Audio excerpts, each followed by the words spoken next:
Yaxşı, insanlar var, görürsən, deyirlər ki, yəni biz ibadət üçün yaradılmışıq, bəs onda bizim yaşamayaq onda, bəs yəni ailəmiz, övladlarımız və biz onlara deyirik ki, subhanallah, Allah subhanahu wa ta'ala sənə vacib etdiyi ibadətlər səndən az bir vaxt aparır. Gün ərzində, yəni bir sutkada gün ərzində neçə saat var? 24 saat, hə? 24 saatın neçə saatın namaz? Yəni gün ərzində 5 vaxt. Yəni ən çox, yəni vacib, yəni gün ərzində vacib olan əməllərdən ən əsası gün ərzində təkrarlanan 5 vaxt namaz. 5 vaxt namaz səndən nə qədər vaxt aparır? Yəni ən uzağı aparsa sünnələri ilə, sünnələrin qılmaqla, dəstəmazla, almaqla 2 saat səndən vaxt aparsın. Hələ yəni bu ən çox sən belə gözəl, uzun şəkildə, rahat şəkildə qılmaqla. 2 saat, 24 saatın 2 saatın, hə? 2 saatın Allah subhanahu ta'alaya ayırmağa vaxt tapmırsan sən, Allahu Akbar. Və iş əsnasında da yalnız demək olar ki, hardasa zöhr namazı iş əsnasına düşür.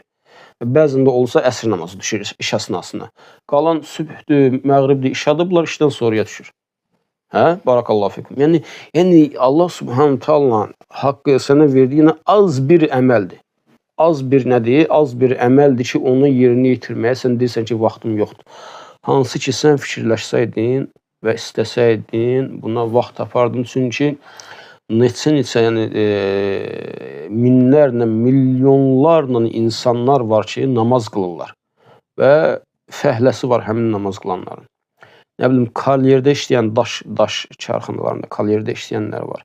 Vəzifədə işləyənlər var. Yəni işindən asılı olmayaraq, harada olurlarsa olsun, işləyən insanlar var ki, onlar, nə bilim, tacir olanları var, ticarətlə məşğul olanları var.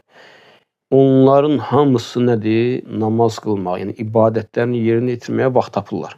Və bu onların etdiyi ibadət onların vaxtından, onlardan heç bir şeyi alıb aparmır. Əksinə onları rahatlayır.